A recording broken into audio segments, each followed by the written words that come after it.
That Kickstarter for Game Toppers is around the corner, Marty. Kevin, he has been teasing some shots. He's been doing some animation work. If you go out to his Facebook page, you can see all that he is doing to prepare for this Kickstarter. That's right. If you are looking to enhance that old kitchen table where you take your meals by putting a game topper on it, this might be your chance in his next Game Topper. That's Game Toppers LLC. It's also going to be adding some legs. Go ahead, Marty. It's got legs. That's it. But you can also definitely get the protector on top of it. And then, as Marty pointed out in the last episode, and I have not done this yet, is protect those gorgeous mats. I think he's got some additional mats coming out. Haven't seen any pictures of those, but I think there are some additional mats that he will be putting out there for anybody who wants to lay it just across. And I mean, it's got this carrying case, Marty. I am looking forward to this. Just like where we go and at the local, where do we eat? McAllister's? That's it, McAllister's. McAllister's. Where we go to game night. Hey, we can slap a mat down right there, protect it, and you have covered up all that stuff underneath. You're not going to get your pieces stuck. That stuff underneath. Yeah, the dried ketchup, the barbecue sauce, that kind of stuff. I don't want to be putting my mat down on dried ketchup and barbecue sauce. I don't want to put my game on it either. Fair. Be sure to go check it out. That's Game Toppers LLC for all that information.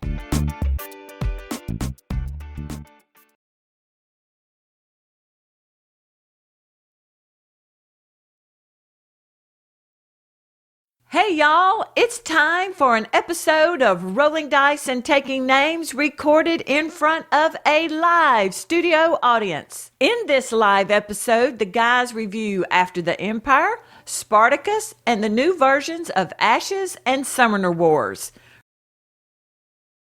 Recorded in front of a live studio audience. I wasn't there live. I wasn't a part of this.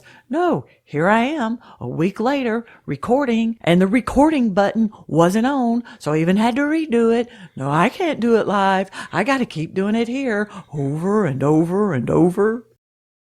Hello, and welcome to another episode of Rolling Dice and Taking Names. This is episode 227, Behold the Nightmare. My name is Marty. And I'm Tony, and this was being recorded before a live studio audience until we put them to sleep. That's exactly right. So as we teased in our last episode, 226, we said we was going to stream this as we recorded so you can see the magic behind what it takes to make an RDT an episode. And if you're listening to this and you didn't get to catch it, you can always go out to our YouTube channel where it was captured there.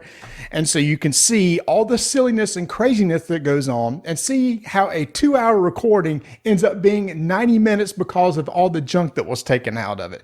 So Tony, this episode is called Behold the Nightmare by Smashing Pumpkins.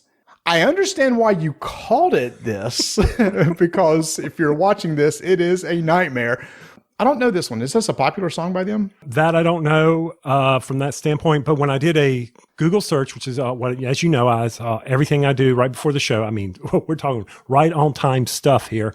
And when I did songs about invasions, this popped up. And I said, checkbox. It's about a game we're going to be talking about, and it is definitely about us live streaming. Behold the Nightmare. I don't need to go any farther than that. Then that's what it is. And I listened to it, and I was like, yeah, that applies. Okay, it's time to go upstairs. I got to finish up and get up there. Did you like Smashing Pumpkins? Did they do the Shrek song? The Shrek song. You talking about the remake of the Monkey song? Yeah, no, that wasn't Smashing Pumpkins. By the way, no $5 errors in this episode if you're watching live. If you catch it after it's recorded, that's great. I don't remember who it was. It was a horrible remake.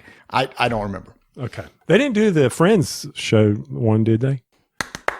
There you go.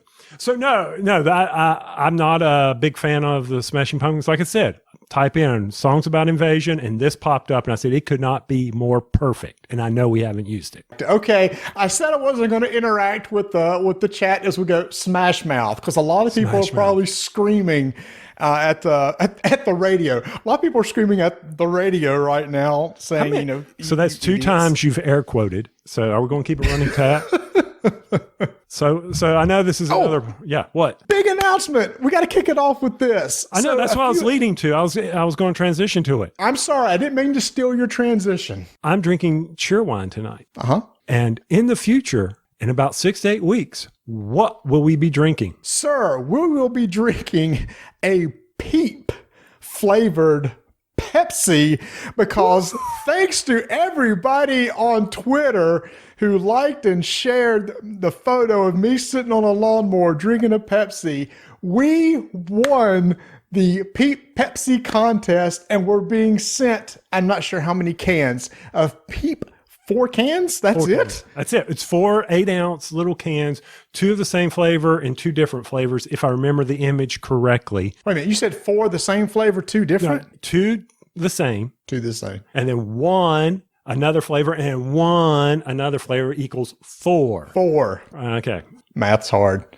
Yes, it is. But anyway, yes, that's what if I remember correctly, maybe they liked it so much that they'll send you a case. I don't know, but it's 3,000 millions entered and 3,001, and we were one of the lucky ones. So thanks to everyone who supported that effort because we love tasting those weird flavors. And I am kind of apprehensive about this. I'm not assuming this is going to be good. And it's funny, when I told Vanessa about it, she was excited. She said, you got to do this live, like on video. I said, no, because hardly anybody will watch that. Most people want to hear on the episode. So, Tony, if this works out okay, maybe in 6 to 8 weeks, we do another live episode where we do the taste test for the podcast episode and do this live so people can see it if they want to see how this turns out. A live action hurl.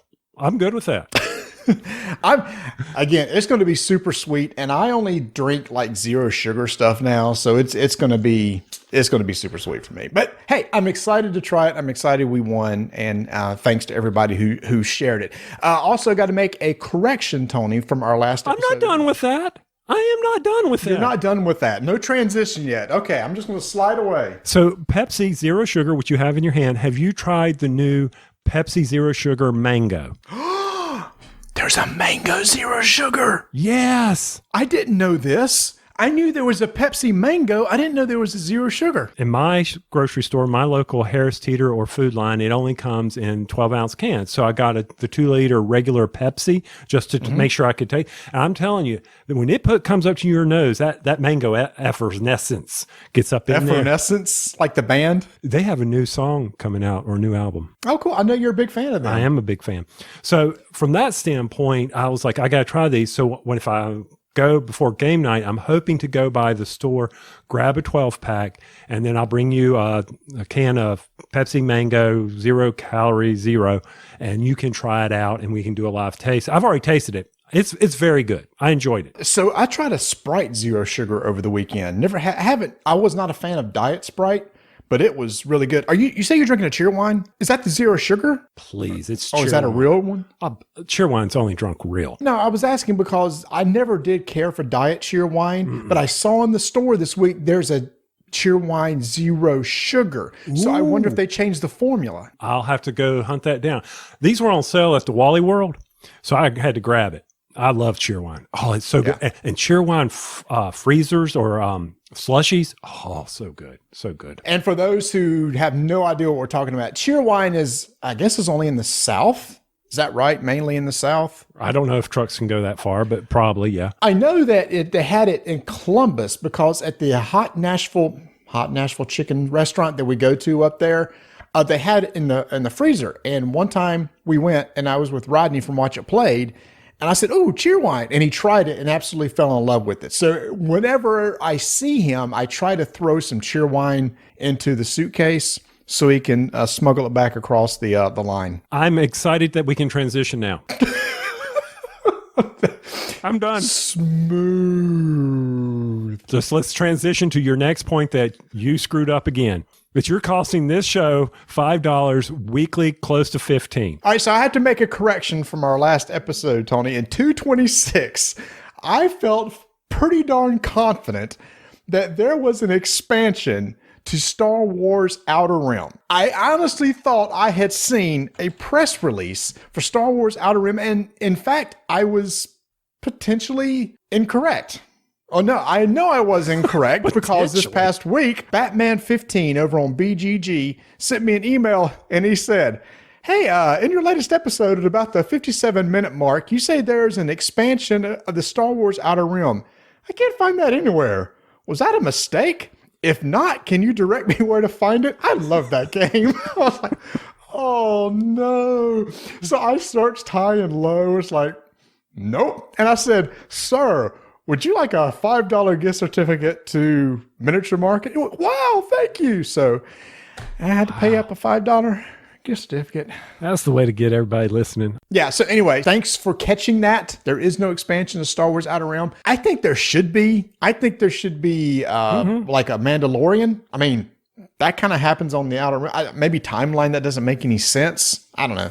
But anyway, it'd be cool to have some new characters and some new locations and everything. So I thought there was, but then again, we haven't played it in so long. I was getting excited, maybe another way to get it to the table, but now all my hopes are crushed.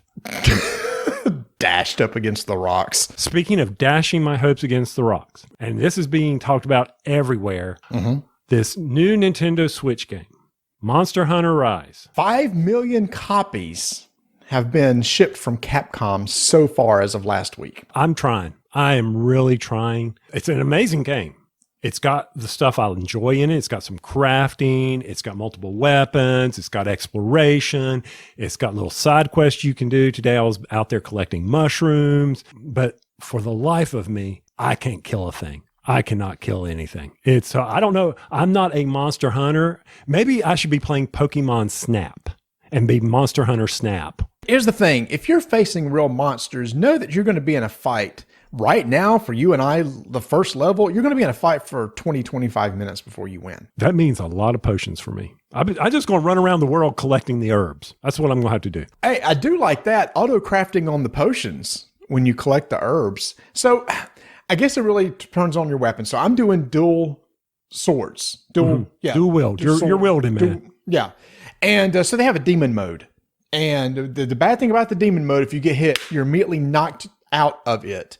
But once you go into it, it does some serious damage, and it's really a combinations of, a bunch of the A's and the whatever the button is at the top. Always X. Yeah, A's and X, or hit them together. And then I just try to learn the monster, like the guy I was facing the other night would whip his tail, and when I would see it coming, roll out of the way, etc. So it's just learning how to read the monster and use your weapon. So maybe the sword and shield is not the right weapon for you. It may not be. I don't know. I mean, I am trying to learn it, and I've got to learn the button. I'm just smashing A and X, A and X, A and X. Oh, good gosh, ZR. Oh, look, I launched some wire bug somewhere. A lot of fun. I think my buddies are doing more damage to the monster than I am. Your cat and your dog? The cat and the dog, Cannon and Fodder. Those are their names. That's good. It took me forever to come up with names. I don't even remember what their names are, but it's not that good. Okay. But so what you and I, so now that you got a little bit of experience, you and I need to hook up and do some multiplayer. Yes. I want to give that a try before I say, you know what? Going to the Discord channel. Who wants it? Again, super popular game. Maybe actually game of the year from what a lot of people are saying. It's got really good reviews. And I am so proud of you for finally picking an electric powered weed eater and blower. Both of mine went kaput. So I had to get something, and I went with the budget line, not too expensive, Greenworks, so that each one has a battery. So I've got 2 chargers and 2 batteries. That yard of yours, whew, I could see where you could go through 2 of them. Trimming takes no time because it's just trimming around the house. Because with the 0 turn radius, I can pretty much navigate wherever I need to go. Okay. Well, I got to use an electric power washer for the first time. And that thing, I didn't think it had a lot of power. But how does electric work? Because I'm looking at possibly getting one because my dad and I shared a gas powered, and he said the engine's kaput. You're kaputting a lot of stuff. Everything breaks at the same time, right? Absolutely. Well, it's a Greenworks, and it's a so I was thinking that it was also battery, but it's not. You have to plug it in to build up all the pressure. It did a great job. I like how it did some easy cleaning. And I like how Donna did the Tom Sawyer routine on me. She goes, well, I want to try it and wash my car.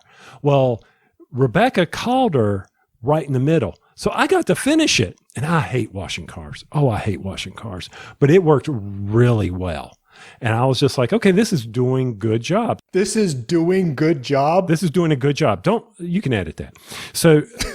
Nope. You can't do that, can you? So, you know how one thing leads to another. So I finished up the car and this thing's out. Great. Now that song's in my head. Thanks. And then I moved to, the steps need to be pressure washed to get the winter grime off of it.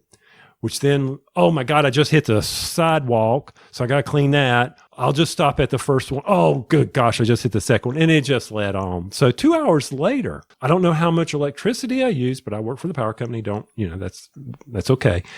But I would have probably emptied a couple of gas tanks there trying to get all that done. That's good to know because I need one. Do you have the wand? It has the rotating blade underneath it? My neighbor does, and he's going to let me borrow it.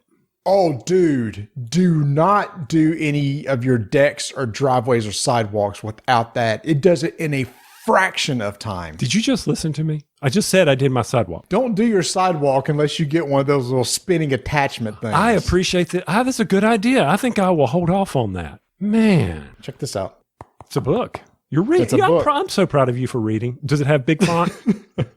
It does. This is a really cool book that we got from Peterson Games. It's the Anatomical Guide to Lovecraftian Horrors. And looking at it, I can show this really works well on a podcast. If I show you pictures, it shows like different aliens and monsters and stuff, but it has like anatomical pictures of if you did like autopsies and cut them open, what they would look like. Isn't that crazy? So if I can go back to my Monster Hunter, so if I were to harvest them for parts, there you go. I could have my book, my hunter's notes. It has like little bits of information about, how big they are, where they're from and stuff. I don't know. This is a really cool thing to basically add to our Arkham Horror or Lovecraftian library. Mm-hmm. And Vanessa, for Christmas, her brother got her a cookbook called Necromonomonomonomonom. Ah, I see what they did there.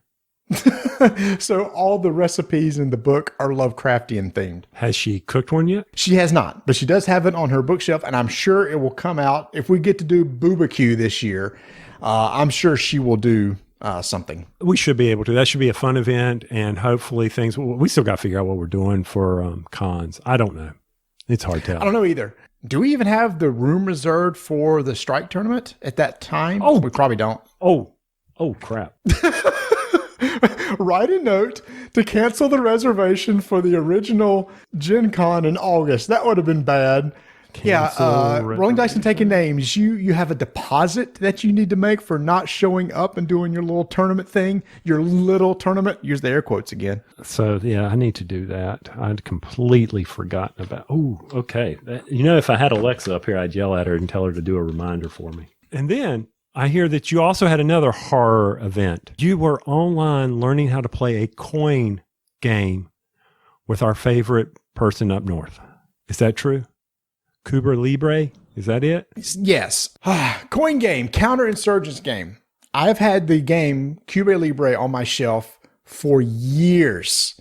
Never played, and I was always intimidated by it. And I was always looking to, how I'm going to learn how to play this game. Is there any good tutorial videos? And they're all like super long. It was just one of those things. It was an achievement. I had it on a bucket list to get it done. So Rodney from Watch It Played had played a couple games, and he reached out and he said, I know you have this, and I feel I know it well enough to possibly be able to teach you. Are you interested? He's such a good friend. I said, yes, sure, thank you. And he made a video showing how to set up the game. So he sent that to me. So I got the board out, punched. I mean, it wasn't even punch, man. Punched everything out, went through, got everything set up. It's like a normal game night. Okay. Yeah. I'm kidding. I'm teasing you. That's fair. I deserve that. And so he said, all right, when you want to learn the rules, instead of me doing a video, let's just do a live chat, Zoom, whatever. And I said, great. So we get on, and he basically has his board set up, and he basically spends about an hour going through the rules of the game. And it's like, I'm trying to soak everything in. There's so much going on. This game, Cuba Libre, historically is about, Fidel Castro coming into power in Cuba. There are 4 factions. They're asymmetric. They all play totally different. It's one of those things that, wow, I got to learn what this one does, and this one does, and this one does. And he did an amazing job over that hour teaching the game. By the way, we need to do another crowdfunding, because for a private tutorial from Watch It Played is super expensive. So I'm just saying we may have to dip into our bank accounts to cover that cost. Okay. Keep going. So anyway, so over Easter weekend, we started playing. Now what we were doing is he would take a turn and video it, and then send it to me. Then I would make those adjustments, video my turn. Well, we come to find out we both had some free time just to be able to get on live. So then we started playing back and forth and ended up playing through an entire game in about 3 days. It was about 4 sessions, probably took us 3 to 4 hours total to get it done. I tell you, man, I absolutely loved it. Loved it. So before I even played the game, I wanted to understand historically what was going on. And I found a documentary on Netflix called something Cuba Libre, which is basically the history of Cuba. And it's 8 episodes, and I watched through the 4th episode, which basically got me through the time period that this game was based on, so that I can learn about the history of the game. And then when I see these event cards, you've played Twilight Struggle, right? You know, the event cards and everything, they're historically based on things. When I saw these, I could appreciate what they meant. And the rules actually tell you the historical significance of each card. When I learned the players, like, you know, Batista was the president, I had no idea who that was at the time. I didn't understand the fact that he was at first a good president, then he came into power. He was an oppressive president. Then Castro said, I'm going to come in, I'm going to liberate the people. That got people excited. And then Castro came into power. The rest is history there, went to communist, and that never goes well. So, but anyway, so I understood all the players. So then I started playing the game, and I was playing, I know this person, or I know this event from watching that documentary. But Tony, the beautiful thing about this game is, yes, it's asymmetric. We like our asymmetric games, but it's how the actions work. And from what I understand, a lot of coin games are like this. I also have Liberty or Death from our good friend Harold Buchanan. Remember we did an event with him at Gen Con? I looked at it and it works the exact same way. So what happens when you turn an event card over? It shows you the order that the factions will activate that turn. And by the way, we did 2v2, so you each control 2 factions. So that's how that works. The first faction has a choice to take an action. One of the actions they can do is take a regular action that they have an option plus a special activity. So it's like they get to do 2 things at once, and the special activity is always good. If they take that, then the person who goes next must take the action that's adjacent to that or right beside it, which would just be a limited action or the event. One of the options you can do is also play the event card, whatever's on the event. So you can take one of your actions. You can take one of your actions with a special action. You can play an event card, or you can pass. And so a lot of people think, why don't you always do the special action with this special action? Here's why. It's because the event card, I might not want you to do. So if I don't want you to do that event card, what I will do is just do a regular action with no special. And then your only option is to do what's called a limited action. Typically, when you take an action, you can do it among many areas or regions. A limited action, you can only do it once. So the first person has a big decision to make. Regular action with special, an event. And if you take the event, if me as the first player takes the event, you then have the option of taking an action with the special action. So I just love that. And then pass. There may be times where you decide, I'm going to pass, because once 2 people have taken their turn, they go to the exhausted area, and then a new event card comes up. And the 2 factions that didn't go get to go this turn. So you're only really, unless you pass, you're taking an action every other event card. But it's that simple mechanic of which of these things am I going to do? Do I want to leave my opponent the option to use that event card? Do I want to leave my opponent the option to do a special activity? Do maybe I want to pass? Because you flip over the upcoming event card and it's like, ooh, I want to try to get that event, and I see that my faction would go first in that next event. I'll pass and then wait for that next event card to come up. That is the beauty of the game that I loved so much. One of the things about Twilight, when I would play it on the iPad, never played it in real life, even though it's sitting on your shelves, it was not knowing the cards. Did you feel you were at a disadvantage for that you did not know the cards? The event cards or the faction abilities? Yes. Okay. The event cards, no big deal. They're really straightforward. It didn't matter. And you don't go through the entire deck. So what happens is, it's kind of like Pandemic. So you have 4, in this game, you have 4 propaganda cards. You split the decks up into quarters, shuffle a propaganda card in each one. When you hit the propaganda card, you stop, and then you start doing some evaluations. There's an income phase. You check to see if somebody's won the game. There's a few other things that you go through. But if somebody's won the game, it just ends. But if you get to the 4th propaganda guard, the game just ends, and then there's a tiebreaker to determine who won the game. So the thing was learning what each faction does. So everybody had their own victory condition. So I had to learn what each person's victory condition was, try to keep Rodney from winning his victory condition. He tried to keep me from winning his condition. Again, the thing was the action selection. That was the best part of the game. And now that I know it, I'm ready to teach it and play it with somebody. So if you ever want to learn it, like it's in my mind right now where I feel like I could teach it. But a big thanks to Rodney for taking time to do that, because there's no way I would have played the game. I feel like I've leveled up as a gamer. That's an achievement unlocked. For me, that was just one of the things I always wanted to do. Like when I wanted to play a miniature game at one time, I learned how to play a miniature game. When I did, it's like, ooh, achievement unlocked. I reached that point. I'm just sitting here thinking about that. I mean, is it something you can quickly pick up and learn? Here's the thing. The action selection, 100%, I can teach you that real quick. But what I can do is, and I got to give credit to GMT. Yes, the rule book, oh my gosh, it's dry. It's like the rules reference guide from FFG. You know how everything is like 1.1, 1.1.2. I can get into that. That's a technical manual. I can appreciate that. But there's not a lot of examples in that.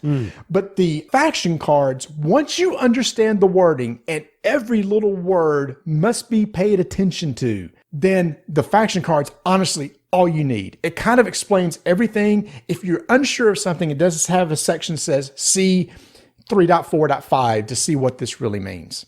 And then from that, honestly, you could do it. So I'm in to coin games now.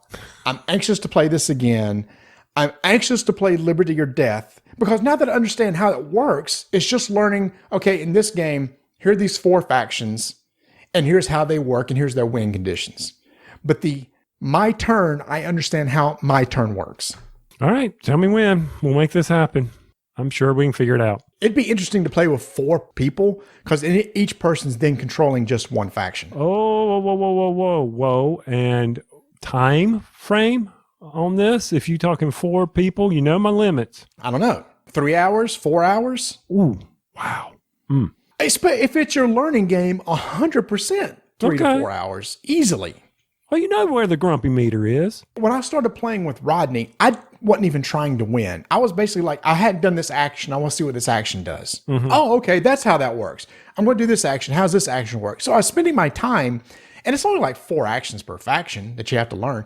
And some of them are crossover. Some of them like have the same name and kind of work the same way. Okay. I was so happy to be able to do that. And we're going to try to do a 4-player game over like play-by-mail sort of deal, play-by-video at some point in time, so I don't forget how to do everything. Okay. Well, let's just get it planned. Figure it out. What is this crap that you have posted in the show notes about PSA, which is the ranking authority of baseball cards, is saying no more. We can't handle the work. What is this? What is this crap about? So remember in the previous episode where I talked about people are like all of a sudden selling their baseball cards, Pokemon cards, Magic cards, etc. Well, not everybody's trying to get them graded. So PSA is just overwhelmed and said, stopped. We're not taking any more new cards for the next quarter because we got such a backlog to get done. And the problem is, they said, is everybody's sending in these new cards whose value will not be maintained. And it's ticking off a lot of the people who are trying to get old cards graded. And then that's basically knocking them out of being able to sell their stuff. And it's basically just people going into a Target, Walmart, buying a pack off the shelf, taking a rookie card and sending it off to PSA. That's a lot of money to, well, whatever. I don't know. It's insane. And today I just read that from the new Flesh and Blood box is coming out, is going up like crazy. The Digimon collectible card game is starting to gain traction. I watched Alpha Investments the other day. He said, is Pokemon in a bubble? He went, nope. He said, remember a couple of years ago when you could have walked into anywhere and bought a box of Pokemon at a discounted price? He said, those days are over. He said, I'm telling you, this is not a bubble. It may level out, but it will never go back to the way it was. So walking in to Goodwill 2 years ago. Oh boy. 300 Pokemon cards. Oh my gosh. For $1. I can't, and I've gone through all of Rebecca's stuff. That's the room, I record in, and I can't find them. She thinks she got rid of them. She thinks she kept them. She doesn't know. And I'm like, oh, baby girl. She thinks she gave it to a friend of hers who was really into it. And I was like, okay, fine. Then I'm just going to stop looking for it. So I can't believe that it has gotten this crazy over these things. I mean, that's never happened to PSA before. Yeah. Basically, they raised their prices and they still got swamped. That's crazy. Well, mine are just going to stay here at the house. I'm not even going to worry about it anymore. I'm not going to even try to. I said I was going to get them to you to grade them. No, not going to deal with it. There are other grading companies, but they even said that Beckett may stop. And then there's another one like a BGS or BSG or something like that. It's a cheaper graded version where the value isn't as much if you get it graded from them. But anyway, so cards still going crazy, and I missed the boat, and that bums me out. But you know what I didn't miss the boat on is Cursed City from Warhammer came out, and this is the big co-op game that's based in the Age of Sigmar universe that introduces vampires. And I got a copy of it, and I can't do a full review yet because I've got everything put together. 60 models. They are all pushed to fit. Incredibly gorgeous models. I only had to use one dab of glue. It did take me a while to get them together, but they're done. This is a co-op game that's played over the course of a campaign. You can play with multiple people, and there's multiple characters that you can choose from. The characters are going to level up and get special abilities over the course of the game. They have this really cool mechanic of day and night where if it gets to nighttime, the vampires and the creatures of the night get more powerful and everything. There's several different types of missions. I know the first one is kind of an intro mission. It's called a hunt. You have monsters spawn. There's particular ones that you're looking for. It's kind of a way to introduce you to the game. So that one's kind of easy. But like I said, as you go through the campaign, you'll face bigger, better monsters. You'll level up, etc. So I need to get some more time into this before I do a full review of it. And what's cool is even once you're done with the campaign, these models can be used in Age of Sigmar and hopefully Warcry as they introduce vampires. There's vampires coming out from Warhammer Underworld. So even once it's done, these models will still be used. And that's the beauty of this, because I talked about Blackstone Fortress in the past, which is like the 40K version of this. But for me, I'm kind of an Age of Sigmar guy. But I said I didn't miss the boat because it's already sold out. So they went on pre-order, $200 a box, gone. When something comes out from Games Workshop, and if you have a little bit of interest in it, you better pre-order it. What about from your overseas boy? What's Adam saying?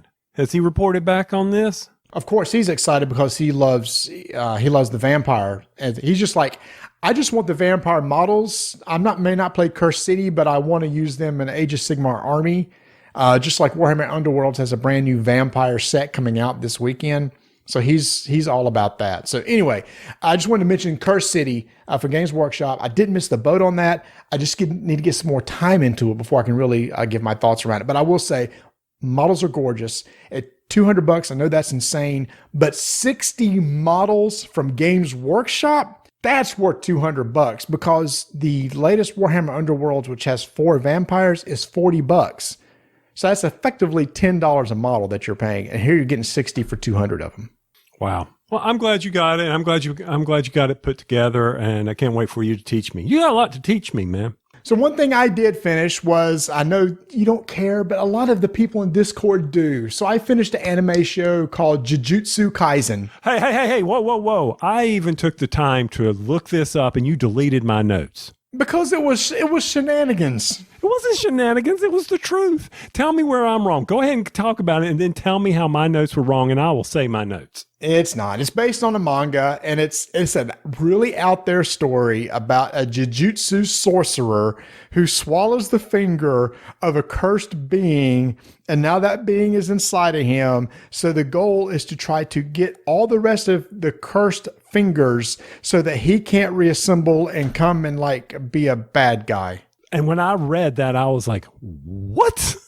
So if this guy gets fed cursed parts, the world's going to explode? Yeah, this is right up Marty's alley. It's an odd one. I will say the very beginning of it, we were really into it. As the further we went along, Vanessa's like, I am so lost. I was lost too. The past couple episodes, I was super lost.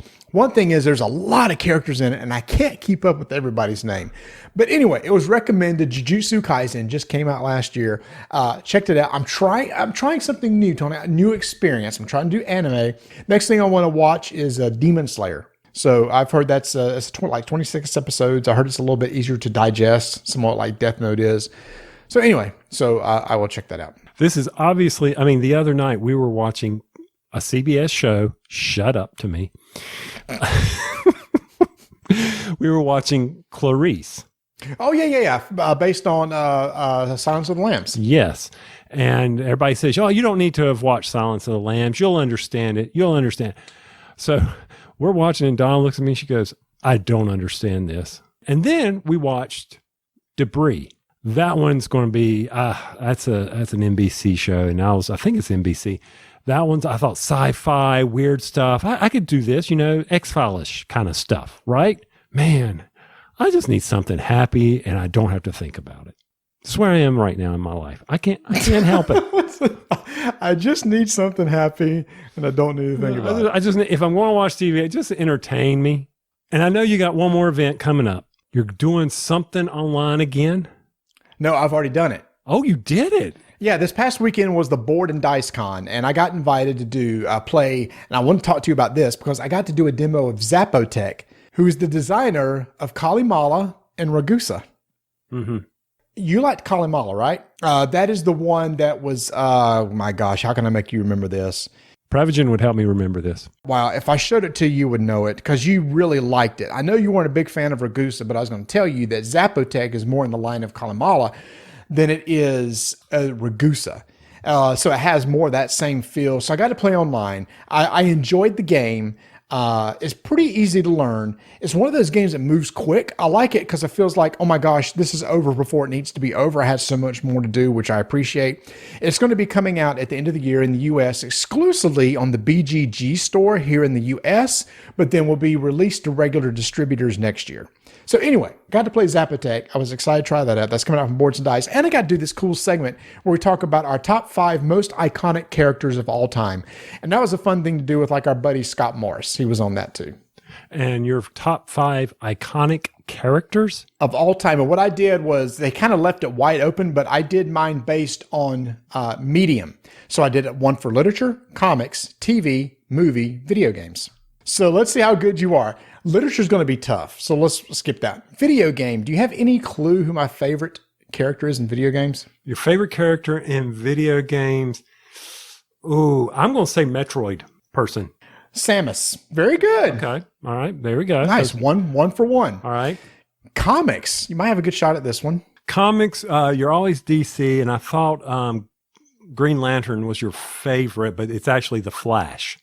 You're 2 for 2. You're killing it. Mm-hmm. All right. It's going to be a little bit tougher now. So, movie. Movie. Your favorite movie character? Iconic movie character. Iconic movie character. That would have to be, let's see, your favorite movies. Yeah, I'm not even going to get close on this. I'm going to probably go out there and just say Han Solo. You're in the ballpark. Indiana Jones. I was going to say Indiana. I was going to switch because I was thinking he's like me. Harrison Ford's always one of his favorite actors. So, yep. Okay, Indiana Jones. TV, maybe you'll know. Buffy. Dang. If you could pull literature out, there's no way you'll get literature. I don't think I've ever said this because I actually had to think about it for a second before I got one. It's like, wow, this is one of those characters that I read about. And then everything this character's in, I enjoy. Or the world that this character's in. That's going to be tough. Yeah, I don't think I'll get it because it's not anywhere near mine. So it's definitely not Harry Potter. And ones that you've read. I don't have an idea. Who is it? It is Dracula. Dracula, interesting. I just always liked vampire lore. Okay, yes. Yeah. And I read Bram Stoker, and I thought, man, this is a really cool character. And then I was watching all those old black and white Dracula movies. Buffy, has the vampire thing in it. And I should have gone with it, yeah. So, yeah. Okay.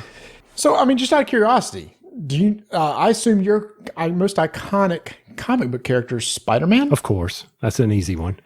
Do you know what your video game one is? My video game one, iconic character. No, because I don't have that video game background like you do where there was a series. TV or movie, would you have one in either one of those? It'd be Indiana Jones. Okay. That'd be easy. That'd be easy enough. And TV is probably Magnum P.I. TV, Magnum P.I. Well, it'd be MacGyver. Tom Selleck. Captain Kirk. Kirk. Actually, it's Jean-Luc Picard. Picard. There you go. Actually, I would have guessed a Star Trek person. Yeah. And then as far as books go, I've always enjoyed the Stainless Steel Rat series. I don't know that one. Yeah, there was a lot of books growing up, the Stainless Steel Rat series, and I forget the name of the character that was in it, so I'd have to look that up. But anyway, so my heavens, what an intro. Hold on, one thing left. Oh, one thing left. Today, the BGG Golden Geek nominations opened up. And after this intro, we appreciate your thought you were going to support us.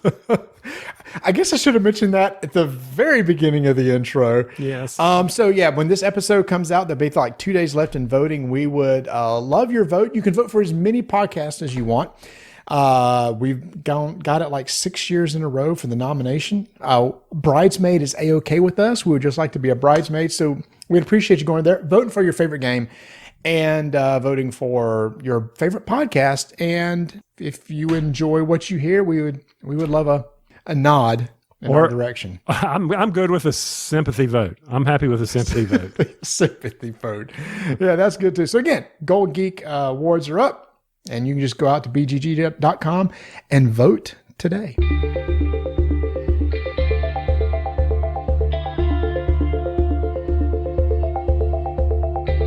miniaturemarket.com. If you haven't been out to their front page, their home page lately, you might have missed it. They got some home page. Do people still call it a home page? In my world, they do. Thank you very much. Well, let's go out to the information superhighway. What's this www thing going on? I don't know what that is, this World Wide Web, but I do know what's going over at miniaturemarket.com. What's that? They got these new accessories. They just posted them. That's right. We talked highly about their bags that we were able to give out. Was that 2019, Marty, at our strike tournament where Gladiators in the Arena won again? Yeah, that's the same. Okay, yeah. Well, now they've got a shoulder bag that can house the game. Looks really nice. They got these velvet dice bags because, you know, us, it's all about the dice. Got to protect those dice, make them feel comfortable. If you don't, they roll bad for you. They need a good house. They need a good... My boys need a home. My boys need a home. Those dice need a home. Do you get that reference? I have no clue what you're talking about. Seinfeld.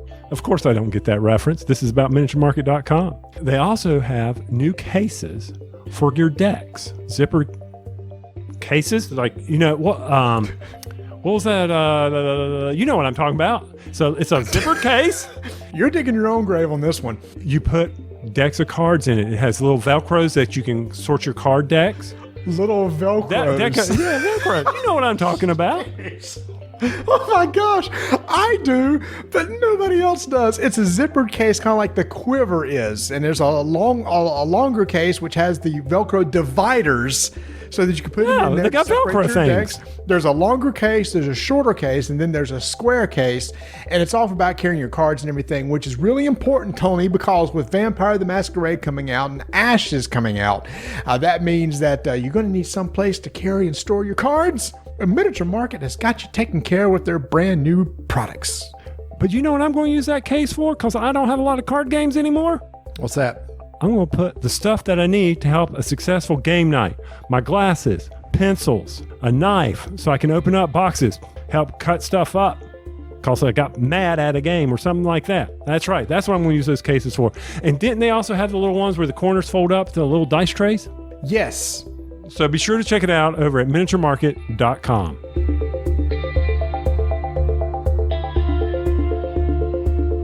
Well, here we go, Marty. Another game that I am sure is going to be up for the squirrelies. Is this the game that you teased last episode that potentially could be your game of the year? It could be. It could be. And that game is After the Empire from Gray Fox Games. This game is designed by Evan Halbert and Ryan Is that Mauk? M-A-U-K? Let me just tell you. Loved it. Good review. I think we could stop there. Yeah, so when I saw this game, and I thought, all right, so it's kind of like a tower defense. Well, it is really a tower defense game, but it's a Euro tower defense game, which I thought was interesting. And we typically like our worker placement games, which is what this, at its core, is a worker placement game. You're trying to build your castle and fortify your castle from enemies that are trying to come into your castle and steal your gold. They want your stuff. They want your stuff. They're going to hurt your people. That's right. With the goal at the end of the game, the person who has the most gold is going to win. Tony, what I love about it is the simplicity of that. If you know how to play a worker placement game, the worker placement element is super straightforward. It's honestly just learning, okay, how do I deal with the enemies when they come out? How do they work? And how does the combat phase work? Once you got that down, mwah. You're right. It was straightforward. Your phases are simple. The first one is you got to do your actions, which is your worker placement, like you said, which is one thing I really enjoyed about this game was the fact that I didn't have to do actions in order to get additional workers. I could see them coming later in the game. It was based on the rounds, right? There were you play a fixed number of rounds. At specific rounds, as you go along, you're going to get an additional worker. And I think you end up with 2 additional workers. Right. And they come in later. So you're thematically, I could see where you're building up that castle. You're bringing more people into your environment. Castle. Your fiefdom. How's that? Ooh, thank you. Ooh, I like that. Fiefdom. Well done. And so you're bringing them in. So as you do that, now, what can you do in those actions? Plainly, you can go get some resources. And here's the thing, your typical type resources: stone, wood, tin, food. You could prepare your fields. You can make them better or repair them. Some of them are pretty straight worker placement things of conversions. Mm-hmm. Pay this, you get this. Turn this in, you get this. And one of the harder decisions is, do you want to bring in more soldiers to live with you, or do you want to hire some mercenaries? Because the mercenaries are going to go bye-bye at the end of the round. The soldiers are going to stay, and they're going to eat your stuff. So the mercs, fantastic for one round, but then they're gone. Soldiers stay around forever, but you do have to feed them. Now, they could be injured, but one of the actions that you can do is heal up any injured soldiers that you have. You can build additional buildings that can help your fiefdom. And you can also hire refugees. So you can build buildings and hire people. Now, here's the thing that, Tony, this is engine building, right? Because if you combine a couple refugees, a couple buildings, Bert did this to us again, created this really nice engine that synergizes with each other. You did too. Both you two had a nice engine made with your buildings and refugees, and I struggled at that. And later on in the game, man, you were just able to use some of the same cards over and over to generate resources, convert resources. Y'all did an amazing job. So that's the part I like. There is some engine building that's done by simple worker placement, placing a worker, pay whatever it costs to build the building or hire that refugee, take them into your area, and then they have special actions that can be done during your turn. Right. Another very important one that you can do that's on your player board is you can upgrade your castle. You can convert it from wood to stone or repair your castle because combat's coming. There's people out there. They know you got gold. They know you got a good place and they want your stuff and they are coming. And so they are going to do damage. So that's another location that you can go to. We already mentioned about fixing fields or upgrading the fields to produce the farming later in the game. And there was this one space that gave you the ability to draw 2 cards, pick one, and these are in-game victory point mechanics that will add to your gold if you have certain conditions. Those aren't that big of a deal. I liked how they did not swing the end game like, oh, if you got this, here's 10 gold. I liked the fact that they were very minimal. But what was key to that place was getting the scout tokens. You mean movement tokens? I think they're called scout tokens. I think I have a rule book here, but we'll just go with what I No. That's cool. That's cool. I just remember that you spend those for basically being on to move people around. They're move tokens. I'm sorry. That was the phase 1 action that you're going out and doing. Then comes the hardest part of this whole game, combat. Yeah, we'll talk about that segment. I just want to talk about something that's really cool. If y'all never seen this game, go look at this game because you're literally building a castle with these really nice plastic pieces that represent wooden walls, wooden gates, wooden turrets. When you upgrade, you can build stone walls, stone turrets that basically are a little bit more better defensively. And so during that time, you start out with 4 sides made of wood, 4 walls made of wood, and that's it. Then we're going to find out pretty soon that your wall is going to take damage. Your wall may go away. So you may want to upgrade. You may want to throw up turrets, and we'll explain how that works in a second. This game looks gorgeous on the table because everybody has their nice little player board where they build up their castle and it looks so nice. It's not going to look nice for long, though. Nope. Depending on which round you're in will determine how many people are coming to take your stuff. This is another mechanic I really liked. Who's going to attack your castle is based on how much gold you have in your reserve or what round you're in. So even if your gold is less than a mark that says, hey, 12 gold is where everybody's going to start, you're going to be attacked by either this many melee and this many archers. So I believe each card has 3 levels, right? 3 gold levels. And the more gold you have, the more things that's going to be coming after you over time. And you, like you said, there's one that's face up, but when you put the face up card, it has arrows showing which direction they're going to come into your castle. First round, that's pretty easy, right? I know exactly, okay, this particular unit's going to be coming in from the east. So I need to make sure the east is fortified with people on the walls I can use as archers to take them out. But as rounds go on, you still have that first face-up card. But then face-down cards start coming out. And when it comes to combat phase, you flip up those face-up cards and then you realize, oh boy, there's now 3 groups possibly coming from this side or coming from this side. So there's this tension during the worker placement phase of making sure that you have a little bit of coverage on every side of your walls, because you can assign your soldiers to sit on the walls to protect them from whatever angle they're being attacked from. There's that element of surprise, the unknown, which I enjoyed.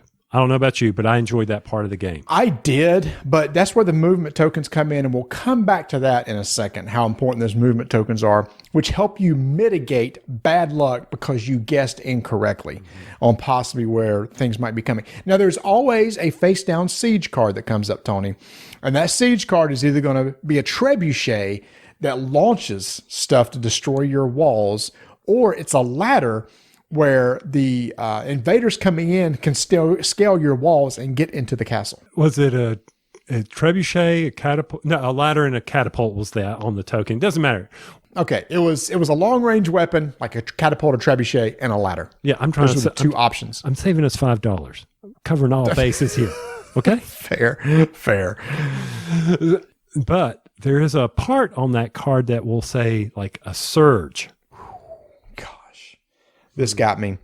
So some of the cards will say like, hey, whoever has the most gold gets a little bit of extra attack against them. Very thematic. That guy's doing better, so we should go get his gold. Not all of them had that, but some of them did. And I'll talk about how it happened to me later. So Tony, so we're going to the combat phase. So this is the part that probably takes the longest to wrap your head around. And there is a really nice PDF on Board Game Geek that walks you through each of the phases of the combat. So once you flip over all the cards that's going to be attacking you, you actually take tokens from the supply and put them around your castle, 1 for every melee attack, 1 for every archer, and situate them around them. And before that happened, though, you allocated your soldiers around the wall. So at this point, it's like, oh boy, now you see what you're really dealing with. First, archery is going to happen.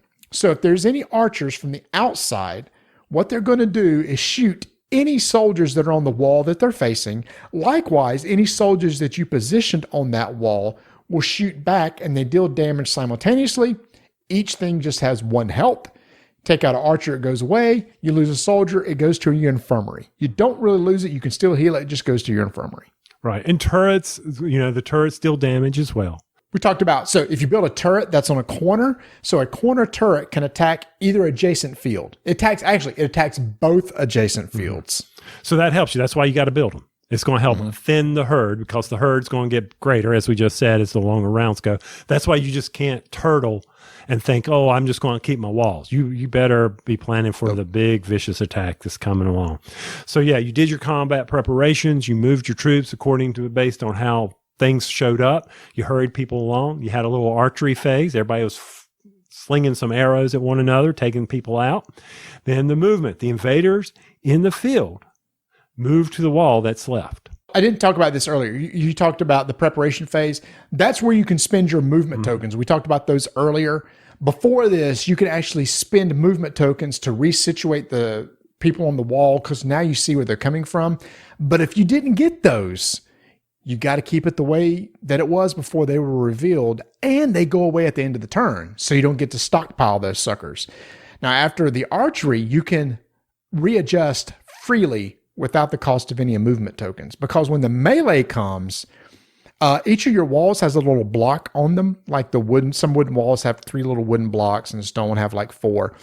And a melee attack deals 1 damage, which is taking a block off the top of the wall and putting it over in your supply. This is cool, Tony. If you take damage, you don't lose the resources you use to build it. Basically, the stone goes back into your supply that you can use to fix it later. But if they do enough damage to that wall where all the stones are removed, the actual physical wall is removed. And then they storm inside.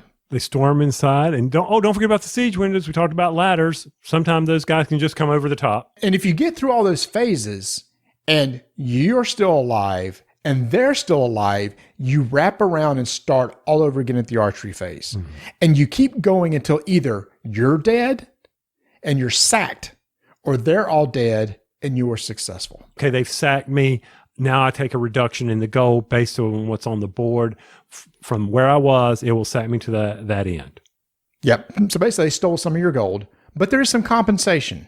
Because that happened, you get 2 mercs for free and 1 additional worker for 1 round to help you rebuild. I guess people felt sorry. Yeah.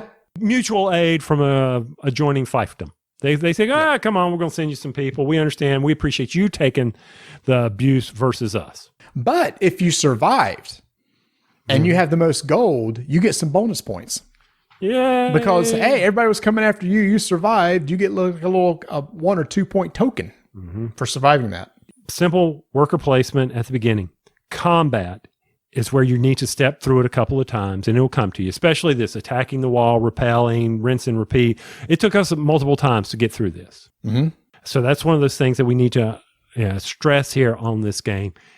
Don't be like, oh my gosh, how hard. It's not. It's not. Just walk through it straightforward. Very good rule book. Like Marty said, the PDF is out there.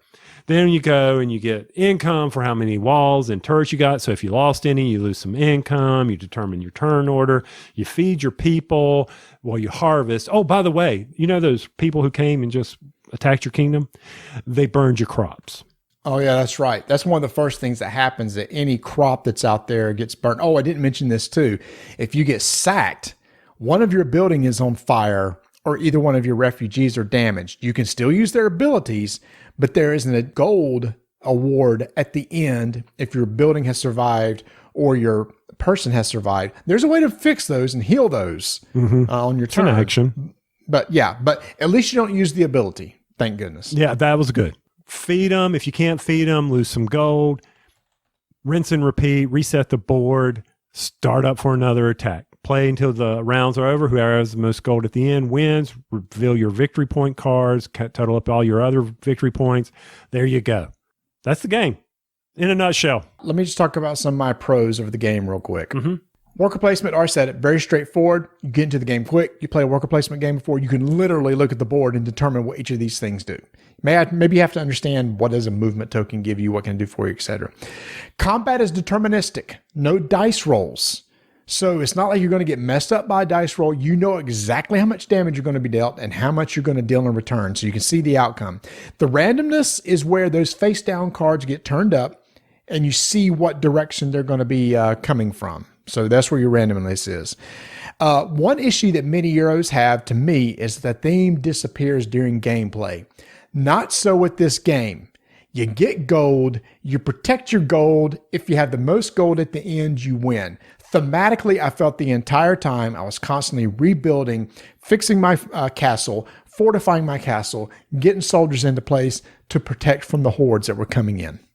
I've mentioned mine. I really enjoyed knowing when I would get my additional workers, and it wasn't something I had to work for, which I generally feel is a disadvantage to people in worker placement games for those who get the workers near the end or don't plan accordingly.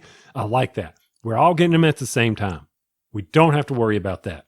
I enjoy the fact that options abound on how to strategize. When those cards are displayed, when you're trying to figure out the refugees or what buildings, you may not get the card that will work well. So you need to pivot. Pivot! Pivot. Do you want to go with, well, I'm going to build up a good army and keep them fed and things like that. Oh, dadgummit, I can't feed them all the time. I'll just go with the mercs. Oh, wait a minute. I'm getting a lot of different types of cards. I know there's some victory point cards that allow me to have different sets. That's interesting. I could do that. Maybe I'll just keep my wood structures healed up and not even worry about stone because I have another good engine going over here. A lot of strategizing you got to do as the game progresses.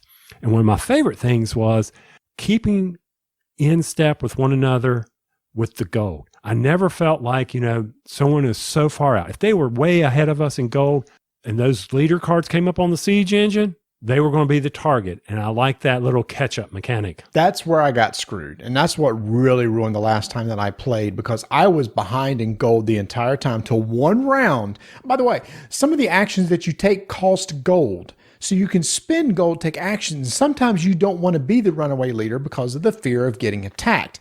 And being the furthest ahead, remember what I said? Those army cards, the strength of the army coming at you is based on the amount of gold that you have. So you don't want to get crazy. I ended up in front of these two guys and the next siege card targeted me and it absolutely destroyed me. Those guys survived, and then I spent what felt like 2 turns trying to get my castle rebuilt, and it was just, they pummeled me at that point. So I understand that's part of the game, but it did frustrate me, and Angry Marty did show up when that happened. Oh, yeah, he didn't. Grumpy Tony comes in and gets quiet. Marty gets vocal. I don't know what's going on here. I can't believe this. I didn't realize I was ahead of everybody in gold. How did I get ahead of you guys? Siege, person with the most gold gets additional attackers from over here. It's like, oh my gosh. And you were only one ahead, just 1 gold. And again, they try to compensate. Well, number one, you lose a lot of gold. So then I drop back. They try to compensate. The person furthest back in the gold track does get to go first. You do get the extra mercs. You do get the extra worker. Thank goodness, or otherwise it would be a runaway leader. So it's one thing you got to work on. I stunk at my card combos. That's not a con against the game. That's a con against my card play. But Tony, I love the game. It's rare that a Euro, to me, the theme hits and sticks the entire way through, and I think this one does that. Kind of like done spaghetti on a refrigerator. And here's the thing. I know that people are like, man, I wish I could have gotten this game. Well, guess what? Gray Fox Games is coming out with the deluxe version reprint on GameFound. They already had the preview up on GameFound.com. So if you want to get a reprint of the deluxe version, it will be available soon. They will offer an upgrade kit if you have the regular game, which we have, for like $24. I'm going to pay the $24 to get the upgrades for the nicer bits and tokens because it's one of those things on the table just looks great. And the more blinged out it is, the more fun it is. It took us a while to play, so it's not one of our fast games to the table. Right. 4 players. I don't think because a lot of things were going on simultaneous, like when we were assaulting the castles. Everybody could do that at once. As long as you trust people, it's okay. And I'll admit it. Marty had to look over. How did you survive that? Let me step right through it and make sure I did it right. I was just like, I couldn't believe the swarm that hit us. And both Bert and Tony, sweet, I survived. Cool. All right, next round. I'm like, what? I'm telling you, that was one of my big cons, though, I think, was the move tokens, my scout tokens, because it's the scout action you take on the board to receive them, but there are some buildings that provide those. Those are very valuable. And I don't know if we stress that enough, but it's very valuable that you're able to reposition those troops on the walls as soon as those cards flip over, that you're able to say, I'm going to spend 3 move tokens to move through 3 troops to help me defend this wall, especially if 4 cards flip over and, oh, look, they're all coming from one side. But there's a risk in that. There are a couple times I went and made sure to get those movement tokens and that I didn't need them because I got lucky and was positioned correctly, and then they just go away. So I used a worker. I basically wasted a worker getting movement tokens that I didn't even need. Right. And there's these guard tokens you can put on your field, so you don't really have to worry about those, or you can just let your fields burn, but those are victory points, so that helps you too. So yes, this one will show up in the Squirrelies of 2022 for Tony's game of the year. I can go ahead and say that. And we'll see who else is going to be challenging it. But man, I'm going to tell you, after the Empire, Gray Fox Games, it's got a big old thumbs up from Tony. Me too. Gale Force 9 has just reprinted one of their most popular games from 2012, a hit for them, Spartacus, a game of blood and treachery. So we got this game to the table, and I heard so many good things about it, Tony. One of our friends, Nate, said, oh my gosh, this is one of my favorite games of all time. So we could not wait to try it out. You know what? Got to give him credit. This is a very thematic game too for what it is. You're playing one of the houses of Rome. Everybody has a special ability that they can use. And your goal is to get some gladiators into play, equip them with weapons, have slaves in play that can give you special abilities, that maybe can heal up, can give you some gold. And you're going to go out there and do battle for the whole goal of being the first to get 12 influence, and the first to 12 wins the game. Yep, that's it. Another good review. Way to go. When you're sitting there looking at me like this, were you not impressed with this game or something? So I guess this is one of those things where you've got that hype. You know, it's way up there. We're hearing from Nate. Oh, yeah, our friends hyped it big time. It used to be played at the game club all the time that we went to. It's a solid, good game. So glad Gale Force 9 brought it back, did some tweaks to it. I'm glad I got to play it. But as I was playing it, I was sitting there thinking, okay, the arena, the gladiators in the arena aren't as important as that one step at the beginning. Was it the intrigue? Yes, it is. Now, when you first start, everybody does income. You're going to get gold for every slave that you have. And then for every gladiator you have, it costs you 1 gold. But then you go into the intrigue. Cards are dealt out, these intrigue cards. And Tony, you said this is basically where you felt the entire game occurred, right? That's just me. Because after this, it's nothing more than betting on who's going buying stuff and sending 2 people to the arena. Well, no, that's not the intrigue phase. I know, but I'm saying after the intrigue phase. Oh, I'm sorry. Yeah, you bought stuff and then you sent people to the arena back to the top. Yes. And it's funny, in the rules they say, spirit of the game. During the game, players will bribe, poison, betray, steal, blackmail, and undermine each other. Coin will change hands again and again to buy support, stay someone's hand, or influence their decisions. Will you be the honorable player whose word is their bond, or the treacherous schemer whose alliance change with the wind? So here's the thing. In the first couple rounds, Tony, we didn't do a lot of that. It's not our style. It's not. We were pretty straightforward. Now, as the game went on, we started doing that a little more. Hey, Tony, I've got this card right here. It's going to cost you 5 gold if I play it. Why don't you give me 3 gold instead, and I won't hit you with this 5, and maybe I'll hit Bert with it. And then the negotiation begins, right? So then it's like, well, Marty, I got one of those cards too, so maybe you just want to lay off. When we got into the spirit of the game like that, that was really interesting. And so you had these intrigue cards that would do all these sort of different things. And there was also reaction cards to where, Tony, I may do something to you and you go, I'm going to foil that and basically cancel that intrigue. Or maybe it's a guard card, which basically is going to say, I'm going to use my guard to try to foil your scheme.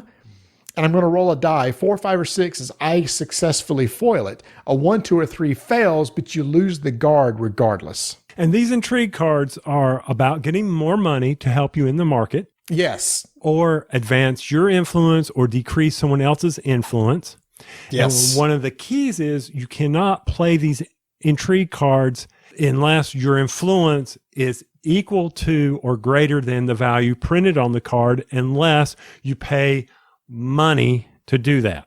No. Yeah, you don't pay money. What you do is you can ask for assistance. I had a card that said you can decrease the cost. I forgot about that. Yeah, okay. I understand. Yeah, you did have something special like that. So let's say the influence card is like, you have to be a level 16. Well, that doesn't even exist. And I'm an 8 and Tony's an 8. And I go, Tony, if you lend me your influence, lend means that he doesn't decrease it. It's just like he'll help me out.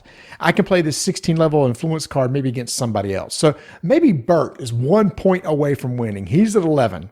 And you and I conspire together in order to hurt him, to bring him back to us so we have a chance of winning. So this intrigue phase, I think, is very, very interesting at this point. So you play your cards, you You have a max hand of cards based on your influence. The more influence you have, the bigger your hand of cards can be. So you can carry some of those forward to the next round. So if you're into that sort of thing where you can backstab and bribe and do that, then this is the phase of the game that you'll really enjoy. Yes. And that's where I thought the whole game was, because that's how we determine the winners and the losers. The next phase is kind of important too, because then you're doing blind bids. So 3 cards come off the market and you reveal them one at a time. These can be equipment or items that you can attach to your gladiator, such as a shield, such as a weapon. It could be a new gladiator to bring into your control. It could be a new slave, which maybe an ability to heal people and stuff, and it gives you gold at the beginning of the round. So then you blind bid. You take all your coins into your hand, you blind bid, you hold out your fist, you reveal. Whoever has the most gets that card. If it's a tie, then you do a blind bid again until somebody gets it, or both of you basically pass, and then nobody gets that card. So 3 cards go through that. But Tony, I think the most important thing was the final bid, which was for host, because whoever got to be the host got to determine what 2 gladiators go into the arena the next phase.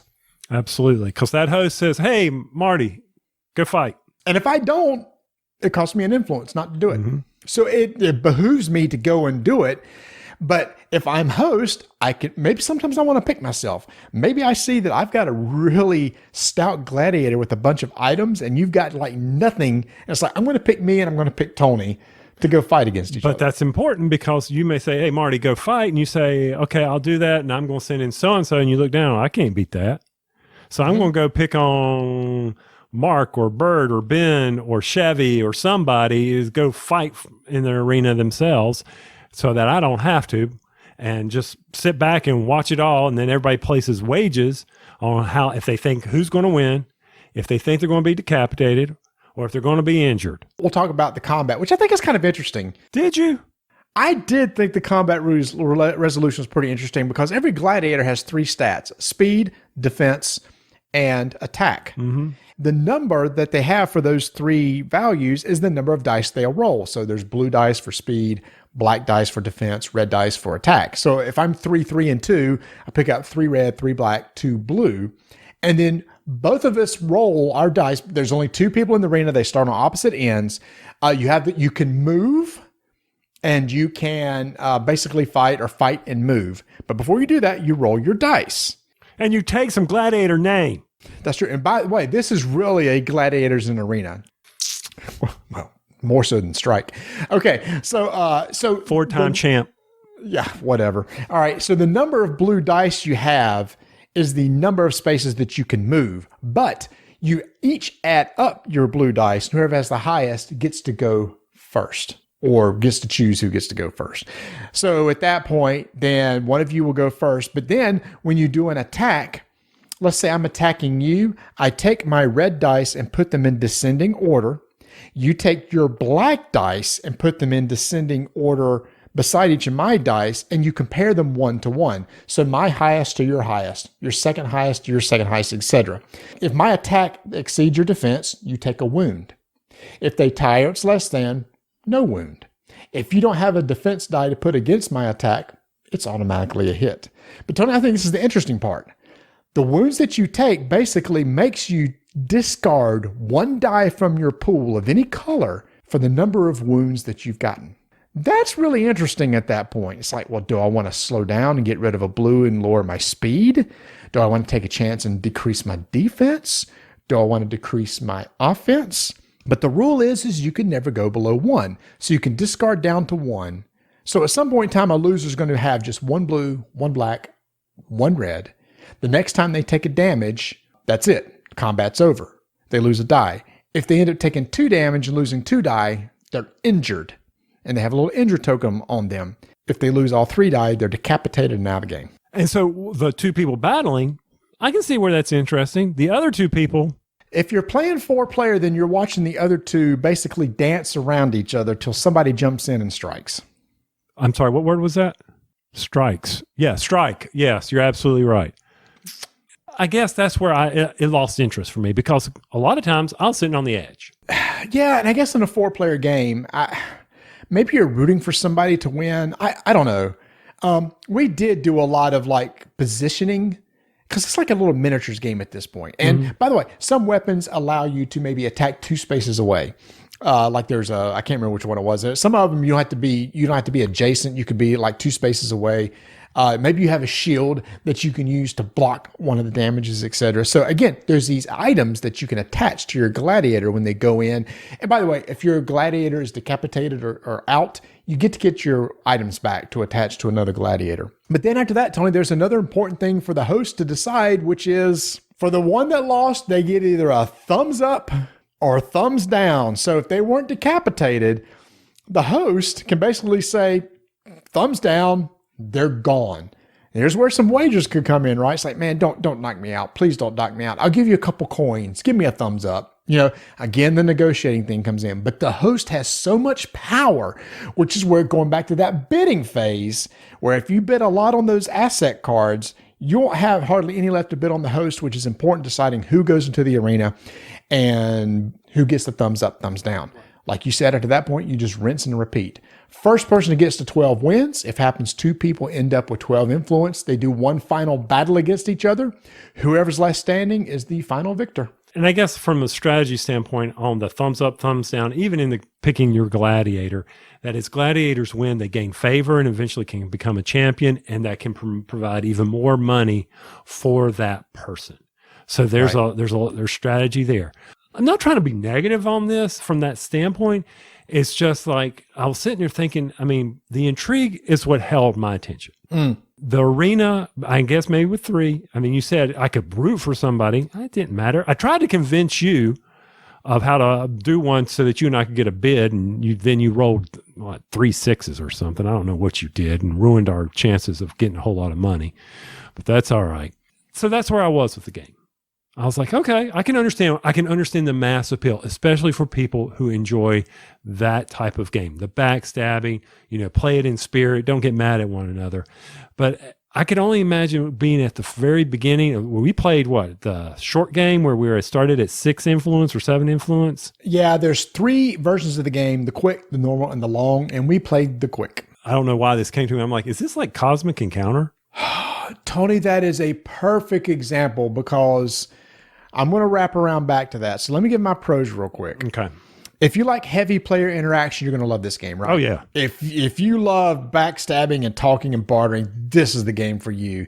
It's just full of that stuff. It's very easy to learn. Each phase is really simple. Income, play cards, buy cards, fight. The combat resolution, once you get that down, it moves pretty quick. I like the way that it's handled. I like the way the damage is removing dice. The thumbs up, thumbs down is a good tension moment if you're not the one making that decision. And it's one of those games, I think people love it because it creates memorable experiences. Yeah. Like, remember when we played Spartacus and you screwed me over? Remember that? Those sorts of games. I think it has that. So you got any pros from your side? I think pretty much mimic what you just said. I agree. The intrigue, sitting there trying to negotiate, I can see where that would slow you down. So my pro is intrigue is where the game is. Negative con of the game is intrigue can take forever and it can draw out the game at some times.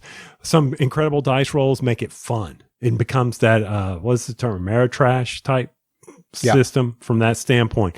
That can be fun. I can definitely see where this game, where the arena for 2 people would be a blast, but the intrigue would be boring. Yeah, that's true, because it's a kind of a combination of 2 types of games. So a con for me was it ran a tad long for what it was. We played the quick game, and it took us still 2 hours with 3 players. I have issue with games in the past where you're racing to the end, but somebody can pull you back towards them. And I had the example of like a Catan, which is you're close to winning the final victory points, and somebody takes longest road from you. Better example is Cosmic Encounter by far. You think you're just on the cusp of winning, or somebody's on the cusp of winning. It's like, oh, the game is going to be over, and somebody comes in and knocks them down, and they fall back. That's what happens in this game. Somebody runs ahead. The other 2, 3-player game, the other 2 are going to team up against them, play intrigue cards to pull them back down, and it kind of can make the game run long. I wish the game had a built-in timer where that can't just keep going on and on, because after a while it's like, okay, just kind of somebody hurry up and get to 12, because you actually had a plan. You had an intrigue card that you would have won, and Bert had a guard reaction card. If he had rolled a 1, 2, or 3, Boom. the scheme would have triggered. You would have won the game over. But it didn't. So we went to the next phase, which is a fight phase between me and him. Then one of us ended up winning. That's what made the game memorable for me. But at that point, you were out of the game. That last combat phase, you didn't give a crap because basically the winner of this was going to win the game. So you just kind of said, this is where you would have pulled out your Switch because it's like, I have nothing else to do at this point. No, I was putting stuff in the bags for packing up, ready to go. I can totally get where people, especially like Cosmic Encounter, man, fantastic example. A lot of player interaction. Do you want to help me out? No, I'll help you out next time. If you help me out this time, let's trade coins and all this stuff. You love that. Then you're going to love this game. If that kind of makes me a little anxious, apprehensive, then you might want to play it before you buy it. So that is Spartacus from Gale Force 9 out right now.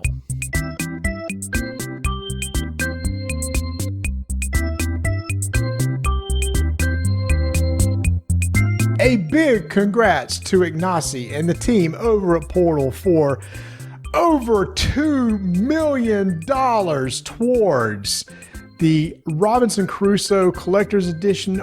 Wow, that is absolutely amazing. It couldn't happen to a better company. Well over 10,000 people have bought this game. Tony, it is immaculate. It is. Immaculate. This is going to be like a family heirloom. Yes, it is. And it's missing one thing, though, Marty. Oh, what's that? He needed to add in sand. A little bag of sand for when you have a little sunny day at the beach. That would have been it right there. So yes, good. Congratulations, 2.5 million or something like that.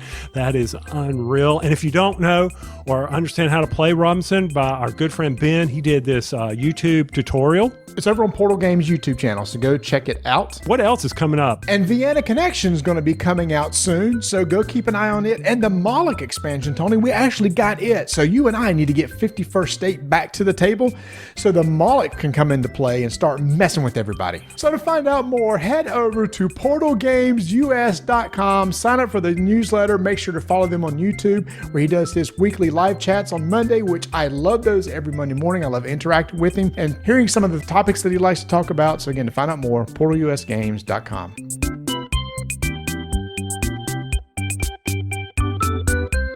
Plaid Hat Games is on their own again, and they're going back to their roots because they're coming out with a re-release of the Summoner Wars Master Set that you and I demoed almost 10 years ago in Origins when we first met Colby, and he taught us how to play that game. I remember that. They were wearing these weird hats. They still wear the weird hats. They wear the plaid hats. I see. I get it now. Back then, I was clueless, but now I'm right there with them. You're not wearing a plaid hat. Yeah, thematically, you should have been changing shirts and stuff during this show. Oh, well, hold on. You got a plaid shirt you can put on? It's not a plaid hat. I put it on earlier. Remember when I said, costumes were provided by Rodney, and I had the plaid shirt. Yep. Summoner Wars. This came out, and we also had another game that came out similar to this, and we were trying to say, well, which one of these is greater? Which one had more interest? And we were tied up in some other card games. Lord knows, probably getting ready for Netrunner or something. Who knows what we were doing?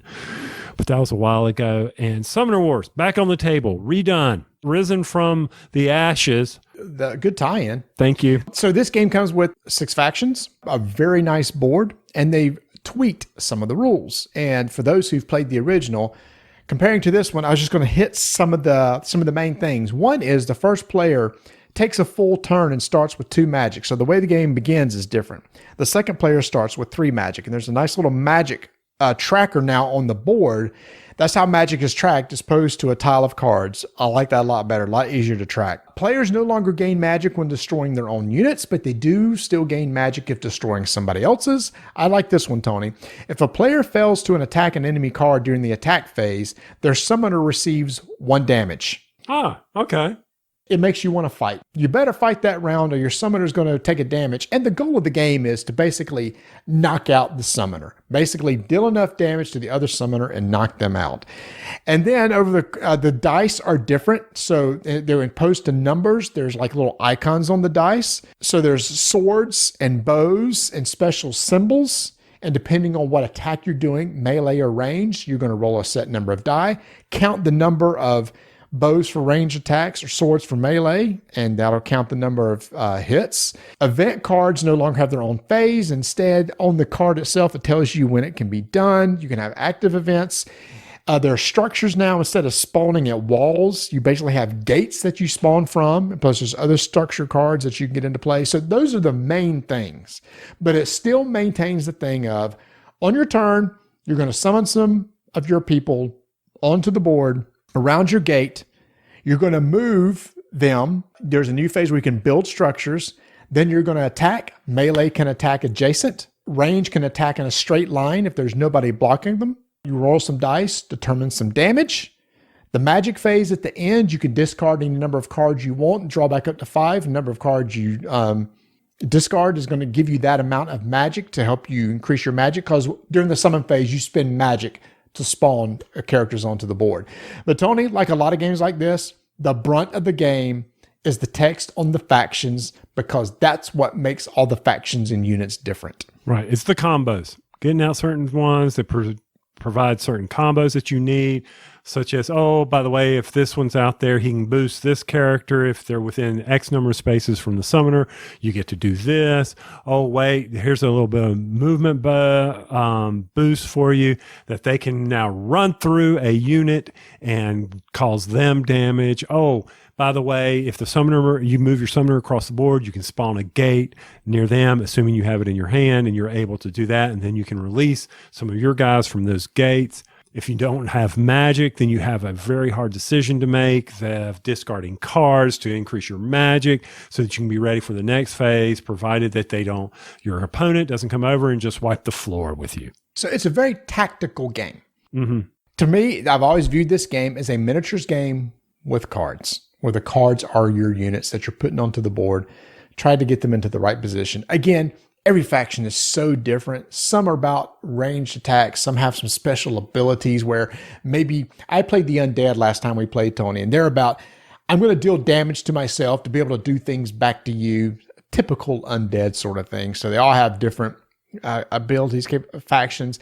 The deck building is very unique. The factions come pre-built, so you can just play right out of the box. But there are rules for changing up your decks, and I think that's where somebody really gets into it. They can customize their deck, make some cool armies, and more armies are going to be coming out down the road. So it is still a solid 2-player game. It gives you that miniatures feel without having to assemble miniatures and do any painting.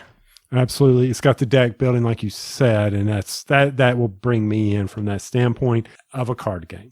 So I appreciate them bringing this back and the streamlining of the rules.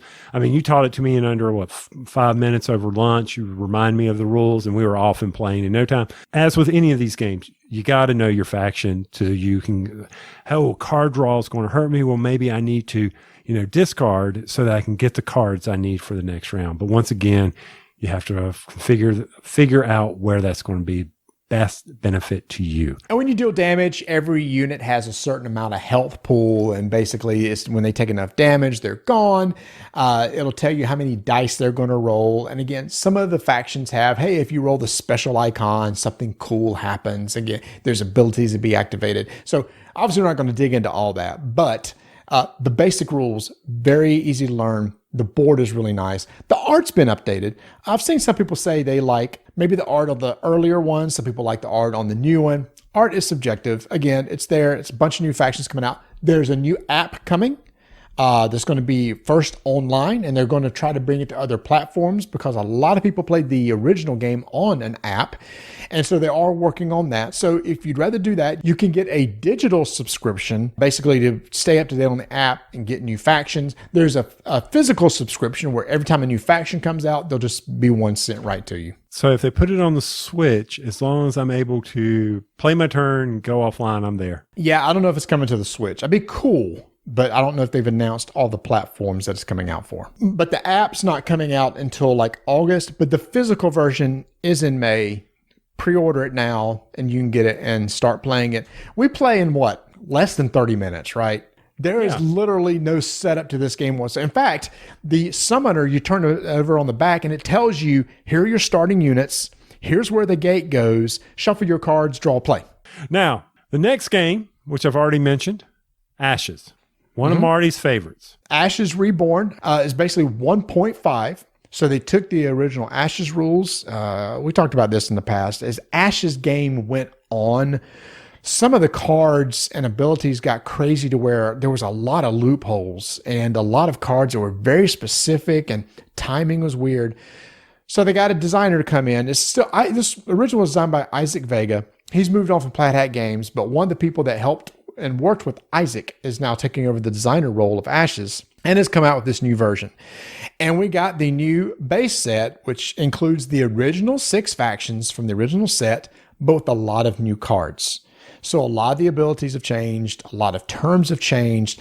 Again, Plaid Hat does an amazing job of kind of breaking down some of the things that's changed. For example, the term respark, which was a thing where you could take a card back into your hand, that is gone. Dismount rules are gone where you could get on a mount. That is gone. The dice power, some of the dice powers have totally changed. The attacking has been made better, I think. You could take multiple units and attack a Phoenixborn, but you can only attack 1-to-1 against another unit. That unit has the choice to counter, and if they do, they exhaust. That didn't change, but what changed is this.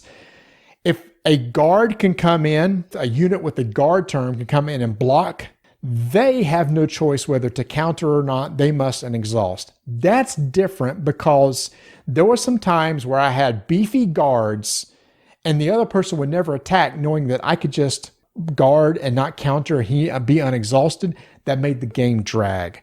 This keeps the game clicking. A lot of the rules they put in forces the game now to move. A Phoenixborn can guard against attacks, but only once per turn. There are some timing rules have really changed. They've streamlined all that. Before damage, after damage, everything is consistent across every card now. I played a game today with 2 of the starter decks. A timing question came up. We read it. We read the rules. We followed exactly what needs to be done. All the art is the same, but a lot of the text has changed on this base set. And there's the refresh set that you can get from Team Covenant if you have a lot of the older cards that replenishes and changes a lot of the cards in the decks, not only in the base set, but in a lot of the decks that came out later. This is your game, man. Did you just not like it? Might as well talk about it now. I was going to say talk about it later. But so between the two, it's all about smashing down the other person's big. Their champion, their big boy. What do you mean between the two? But Summoner Wars and Phoenixborn, yeah. The end game goal is basically either destroy the Summoner or destroy the Phoenixborn. Yeah. And I think Netrunner ruined me from the standpoint of I had multiple options here of how to win the game. I wasn't trying to beat you down. I was trying to figure out ways to beat your defenses and to keep you from doing certain things. With Ashes, I enjoyed it, but I think I lost interest because of what you were saying about it was a very complicated timing loopholes. We ran into that a couple of times. It had one of my favorite mechanics in it, the denial.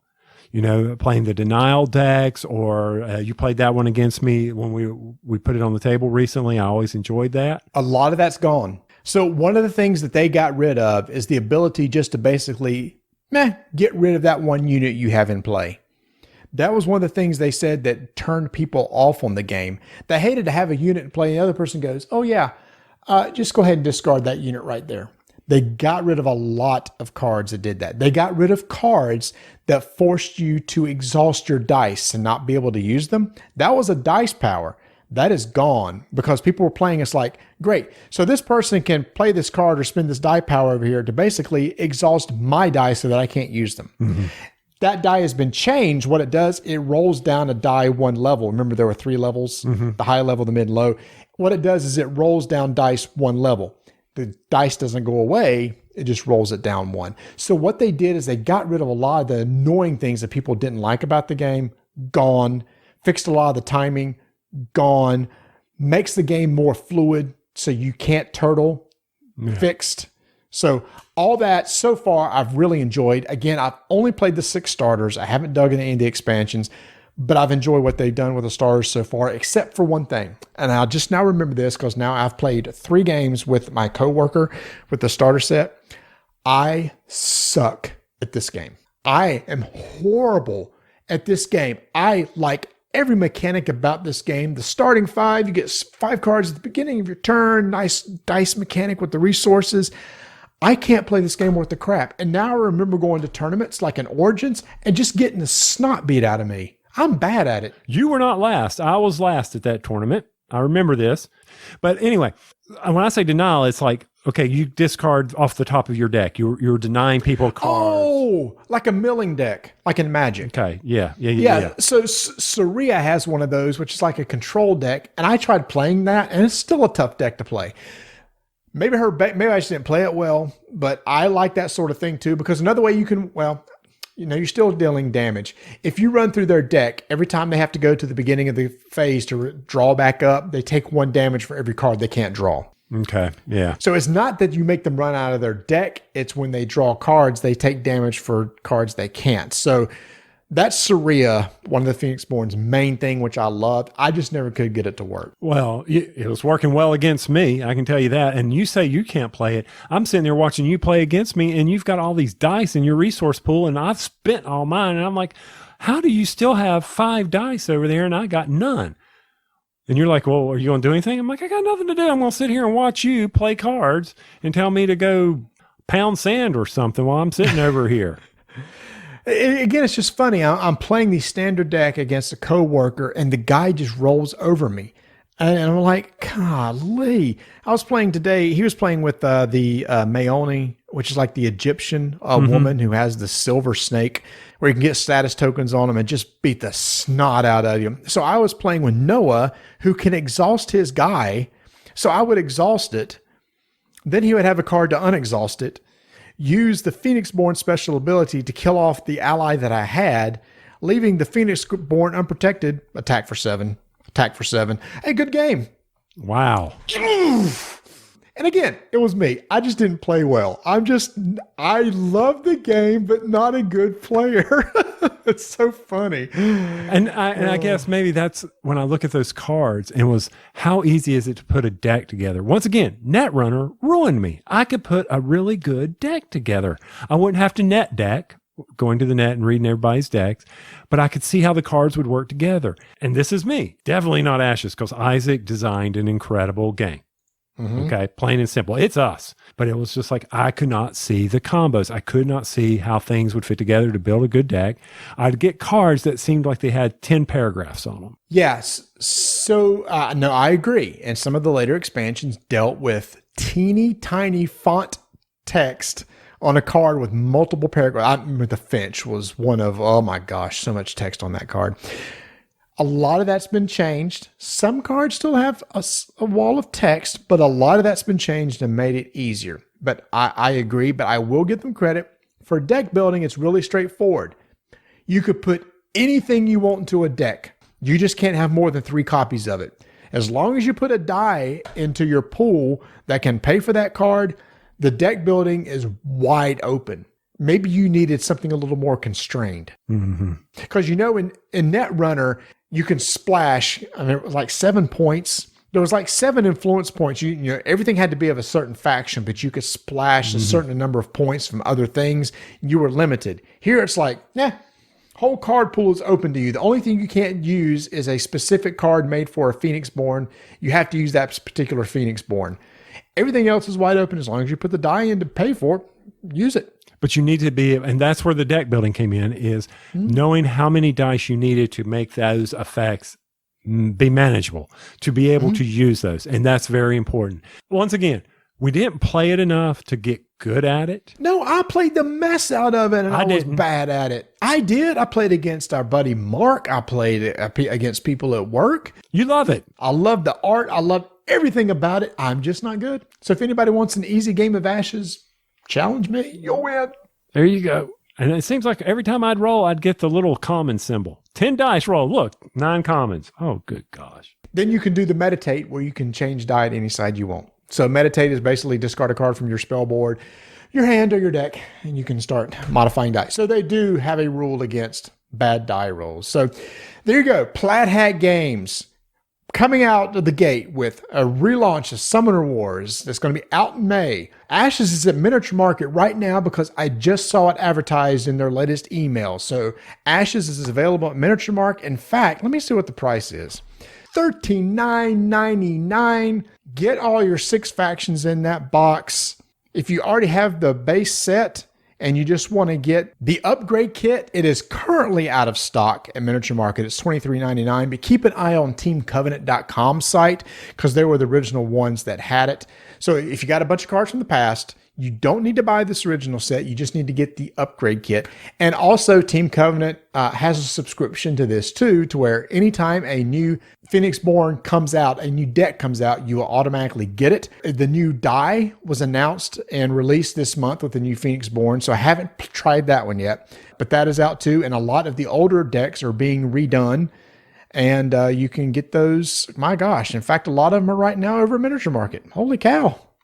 A lot of those are in stock right now. So there you go. And while you're at Miniature Market, be sure to go get those little pocket thingies with the Velcro stuff in them. They'll help carry your Phoenixborn decks. And they got little pockets in them so you can stick your dice in them. Really cool. And it's at miniaturemarket.com. Do they double pay for that one? Do they pay for the first one? I don't know. After that crud we just did, I doubt it.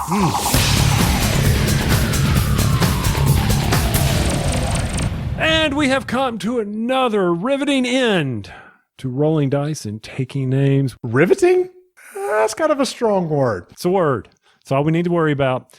We appreciate everybody hanging in there with us for the 2 hours and 25 minutes of what it takes to put a show together that gets compressed down to, this one's going to probably be about an hour and a half. And so, I don't know if I can compress it down that much. You might be able to. We covered a lot of content in this episode. We got to shorten up those intros. Well, there's so much stuff to talk about. That's where all the fun stuff is. That's where the food and the lawnmowers are and everything. Do you know if we got rid of half of that, the show could really get back down to its original dream of an hour and 15 minutes? Yeah, that's true. But then if all we did was talk about board games, it would be an extremely short show and then nobody would listen anymore because our opinions on board games don't carry a lot of weight. I don't know. I have received some nice comments where, if it's a game that like Don and I don't like, some people have said, that's a good litmus test for them. Yeah. And that's one of those things with like, or some people may love that because it has that mechanic, like with Spartacus, right? Mm-hmm. If you're not into player interaction, which maybe I'm not into, then Spartacus may not be as much of an interest to you, but then other people who like that memorable experience, head-pounding game, they may get into it. So no, that totally makes sense. It doesn't make a game bad, right? No. It's just that not every game is for everybody. Absolutely. And some of the simpler games are right up my alley. Everybody's like, how can you enjoy such a simple game like that? Hey, simple minds, simple pleasures. So I will say that this probably was one of our longer episodes. I don't know how that happened. I think it was because we got to play a lot of really cool games recently. And Tony, this coming week or in the next couple weeks, we get to check out one of our favorite designers of all time, Martin Wallace. Oh, yes. Has a game, Rocket Men, which has deck building, which I've heard some good things about, and a new game from Z-Man that I've heard good things about. I believe it's a worker placement game. Is that correct? Cryo? It's a drone placement. So effectively a worker placement, right? Yes, you're sending the drones out. I love the theme of it, of the ship has sabotaged and crashed on a frozen planet, but yet underneath the frozen crust, there are these caverns that can take care of the life that you have brought with you. So you've got to get them off the ship or they freeze. I'm like, oh, I love this. Death and despair. I'm looking forward to it. I've made it through. Last night I was watching the YouTube Watch It Played video on how to play it. I needed to fall asleep. And was it bad that as Rodney was teaching me coin, I was like, oh, we love the guy. Kidding. I'm kidding. That was not the guy. I could not fall asleep on that one. I was having to pay attention on Cuba Libre. Yes. So no, I was watching, but then I was going to go cook dinner. So while I was making hamburger patties, he was telling me about how to, set up the board game. And I was going through it. I'm like, this setup is going to take forever. So I got to get it ready, prepped to go, and also make sure that I want to play my round so I can teach it to y'all. But once again, I've said this before and I'll say it again. It's easy. Oh my Lord. Did y'all hear our review last time of what was that? Evacuation? No, evacuation. See, you got me saying excavation Earth, Mister. Y'all, this is easy. This is easy. I'm serious. This is easy. You're playing a card. Just play a card. Thanks to you, that tainted that game for me. I'm sorry. It was good though. It was just something about it. It was very interesting. I will say that, but I mean, it was like, this is more of a brain burn than what I was expecting. It was a bait and switch because I to be honest, when I was reading the rules, I'm like, this isn't that hard. Look, it's big print. I can follow this, and then it was just like boom, swapped on me. I was like, oh my heavens! Especially when you got other people playing it, it suddenly became a deal, something you had to figure out right then and there, and it became more than what you originally read the rules of. So I'm excited to be getting Rutro,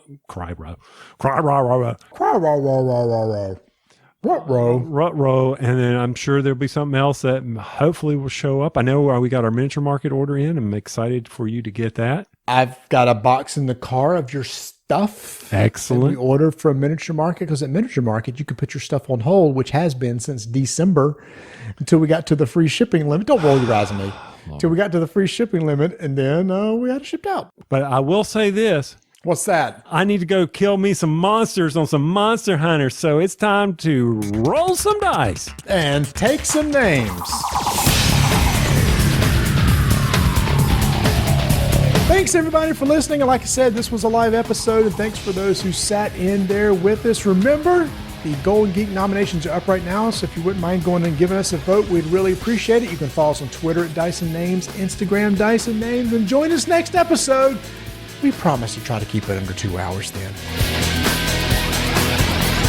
In 3, 2, 1. Excuse me. Wow, that was the Pepsi right there.